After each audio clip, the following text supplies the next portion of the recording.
유튜브로 읽는 박정희 전기 5권. 문제는 경제야. 정상회담을 위한 예비회담.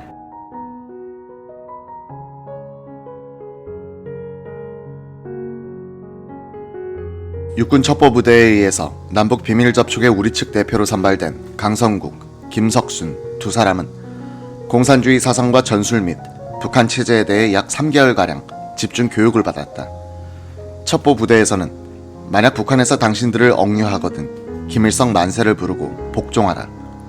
우리는 특공대를 보내는 한이 있더라도 당신들을 구출하고 가족은 책임지겠다 라고 안심시켰다. 1961년 9월 28일 새벽 1시 인천항을 출발한 두 척의 배는 서북서로 방향을 잡았다.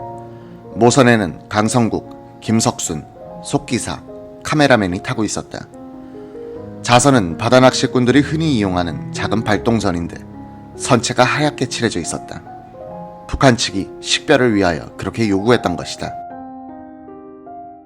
4시간이 넘게 항해한 두 배는 해상의 휴전선 바로 남쪽에 있는 우도에 닿았다. 새벽에 우도에 도착한 두 배는 물때를 기다리면서 몇 시간을 머물렀다. 강성국과 김석수는 배 안에서 잠시 눈을 붙였다. 강성국은 신경이 극도로 예민해져 깊은 잠이 오지 않았다. 일찍 아침을 먹고 섬에 올라갔다. 초조한 시간을 잊으려고 산책도 하고 해안가 바위에 붙은 굴을 따먹기도 했다. 오전 10시경 두 대표와 카메라맨 및 속기사는 자선으로 옮겨 탔다.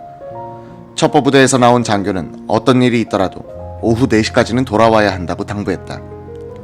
그래야 물때에 맞춰 인천으로 돌아갈 수 있다는 것이었다. 해주를 지향하여 출발한 자선이 1시간쯤 달렸을 때 기관사가 지금 우리는 휴전선을 넘고 있는 중입니다 라고 했다. 황해도가 고향인 강성국은 아무 표시도 없는 이 바다를 같은 민족이 어째서 왕래하지 못하는가 라고 생각하니 가슴이 뭉클해지더라고 했다. 휴전선을 넘어 북상하기를 1시간. 배는 해주항 입구의 용매도 앞에 있는 아치섬 남방 사메리 해상에 도착했다.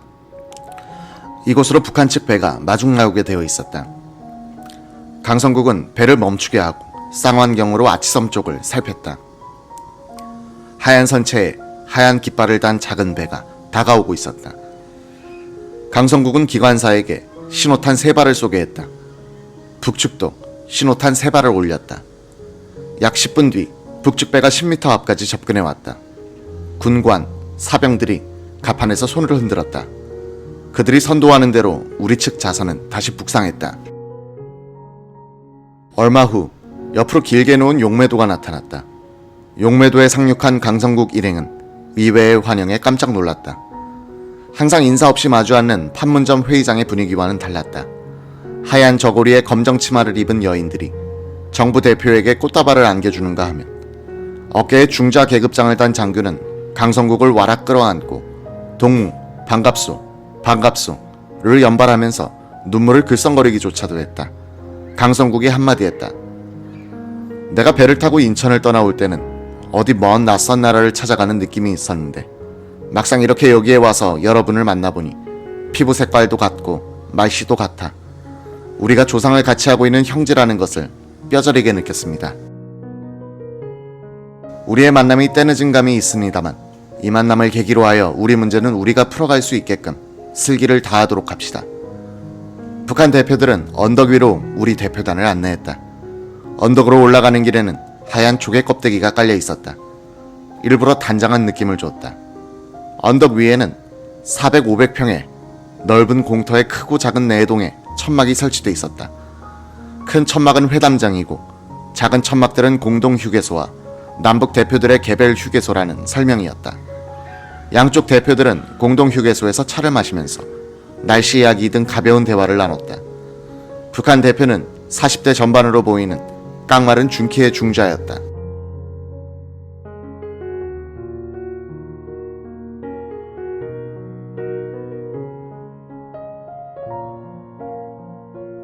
이름은 김모라고 했는데 군인 같아 보이지가 않았다.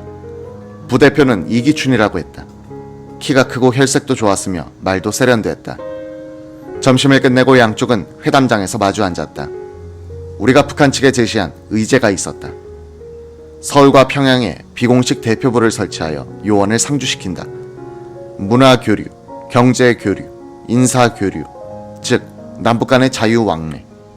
이기춘 부대표는 우리의 이런 제의에 대해서 한참 생각하더니 좋습니다. 의제는 이 네 가지로 국한시키도록 합시다. 라고 말했다. 우리 측 김석순 부대표가 그러면 토의 순서를 정합시다. 라고 했다. 이기춘이 잘라서 말했다. 토의 순서는 필요 없을 것 같습니다. 시간도 절약할 겸 의제 4개를 모두 한 덩어리로 묶어서 이야기합시다. 의제를 하나로 묶어서야 어떻게 진지한 토의를 할 수 있습니까?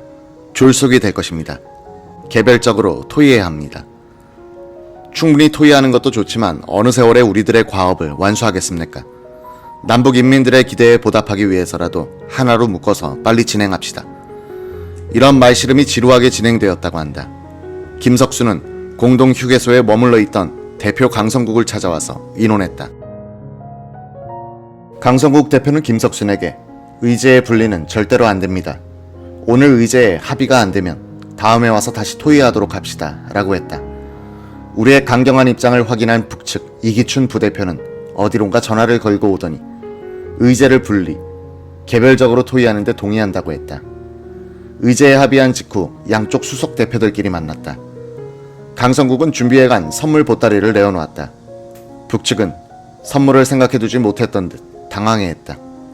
양쪽은 헤어질 때 기념사진을 찍었다. 우리 측 대표단이 배로 돌아오는데 북측의 수석 대표 김모가 급히 준비한 선물 보따리를 건네주었다. 담배와 과자류였다. 2차 회담은 10월 중에 역시 용매도에서 열렸다. 이 자리에서 북측은 신임장을 새로 교환하자고 제의했다. 강성국이 신임장은 이미 교환했는데 무슨 신임장을 새로 교환하잔 말입니까? 라고 했다. 대동강 상사나 국제문화협회의 신임장으로는 약합니다. 나는 김일성 수상의 신임장을 가져올 테니 강 선생은 최고회의 박정희 의장의 신임장을 가져오도록 하십시오. 강성국의 증언에 따르면 북측 수석대표 김모는 이 자리에서 기관 대 기관의 회담으로 그칠 일이 아니라 김일성, 박정희 두 분이 만나는 정상회담을 위한 예비회담으로 격상시키자는 파격적인 제안을 했다고 한다.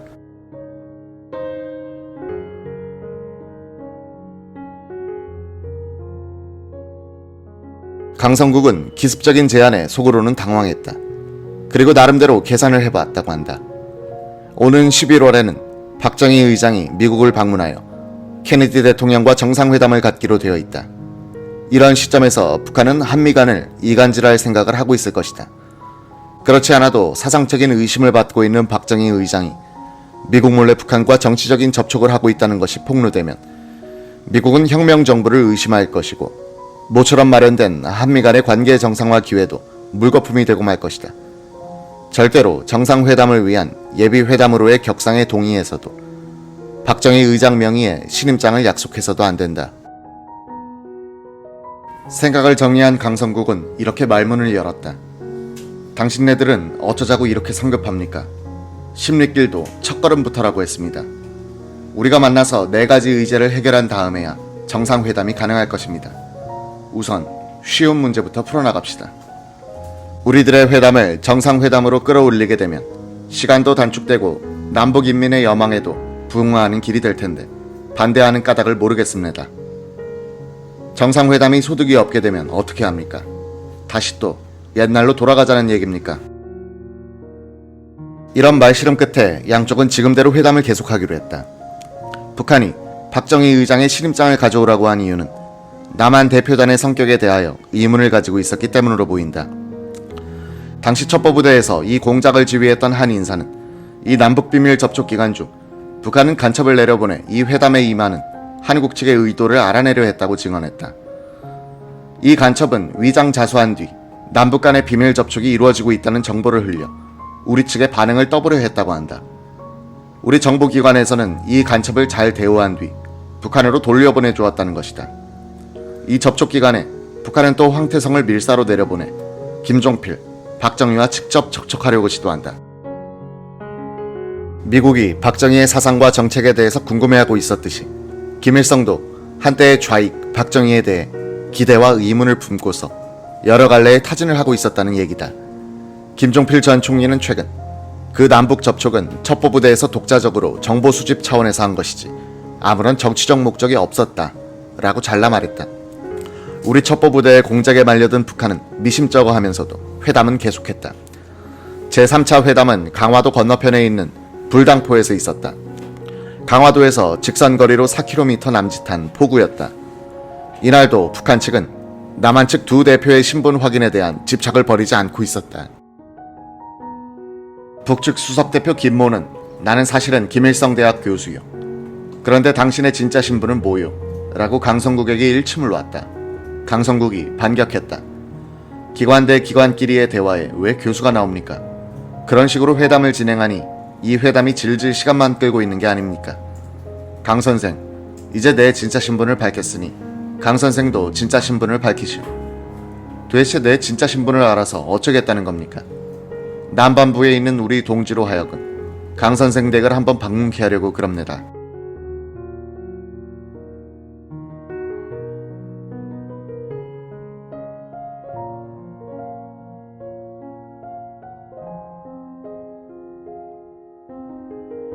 그럼 잘 됐군요. 내 신분이 의심나거든 그 남반부에 있다는 동지더러 육군 본부에 가서 내 인사기록 카드를 뒤져보라고 하시오.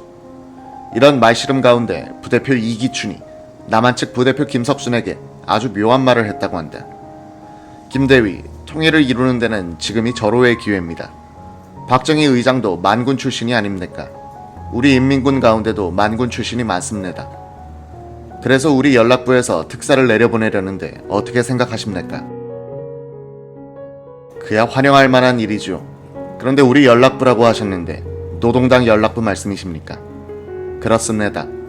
나는 노동당 연락부 소속입니다. 우리가 특사로 보내려는 사람은 부상급입니다. 거물급에 속하죠. 이 회담에서 양쪽은 영화 필름을 교환하기로 했다. 우리 쪽에서는 신상옥 감독, 최은희 주연의 성춘향, 북측에서는 꽃피는 평양을 주었다. 이 회담은 12월 초순에 열린 네 번째 만남을 끝으로 중단됐다. 이때쯤이면 우리로선 필요한 정보를 거의 수집한 단계이고 북측에서는 남한 측의 공작에 말려들었다는 것을 알았을 것이다. 박정희가 방미하여 케네디 대통령과 성공적인 회담을 하고 돌아온 직후였다. 마지막 회담 중 이기춘은 호주머니에서 사진 한 장을 꺼내 김석순에게 보여주면서 이렇게 말하더란 것이다. 김대위, 왜 지난번에 내가 우리 쪽에서 특사를 보내려 하고 있다 하지 않았소? 특사로 보내려는 사람이 바로 이 사람이요. 이름은 황태성이라고 하는데 김대위가 알아두는 게 좋을 것 같아서 사진을 가지고 왔소. 김석순은 모르고 있었지만 황태성은 이때 중앙정보부에 붙들려 조사를 받고 있었다. 김천 사람 황태성은 월북한 후 무역부 부상을 지냈다. 그는 1946년 10월 폭동 때 구미에서 군정경찰에 피살된 박정희의 형 박상희의 친구였다. 박정희 의장은 첩보부대에서 가져온 북한 영화 꽃피는 평양을 장관들과 함께 보고는 우리도 빨리 저 이상으로 발전해야 하는데 하면서 부러워했다고 한다. 이상에 소개한 남북 비밀 접촉이 세상에 알려진 것은 1992년 월간조선 7월호에 기고한 러시아 과학 아카데미 극동연구소 한국과장 바딤 투카첸코의 한반도와 러시아 정치의 우선적 방향이란 글을 통해서였다. 평양 주재 소련 대사관의 영사과장, 구소련 공산당 중앙위원회 국제부 한국과장직을 역임했던 그는 이렇게 썼다. 1961년 8월에 남한 군부 정찰을 통하여 북측에 편지가 전달되었는데 편지에는 평화통일 문제를 의논하기 위하여 교섭하자는 내용이 포함되어 있었다. 회담은 황해의 한 섬에서 각측 장교 2명과 서기로 구성된 대표단 사이에 진행할 것이 제의됐다. 군사 정변 결과 방금 정권을 장악한 박정희의 인물에 대해서 평양에서는 관심이 많았다. 평양에서는 박정희를 수완 있고 의지가 강한 사람이라고 여겼다. 1945년 조선 해방 후 박정희는 남로당에 입당했었다. 그의 셋째 형은 공산당 관계 때문에 미 군정에 의해 사형당했다. 박정희 역시 체포됐다가 석방됐다. 그 후 군부에서 지휘관으로 복무할 때 자주적으로 결정을 내리는 성격을 발휘하여 미군과 마찰을 빚었다. 평양에서는 민족의 이익을 헤아릴 줄 아는 이런 인물과 한반도 긴장 상태의 완화 및 주둔 미군의 감축에 관해 대화를 할 수 있겠다는 의견이었다.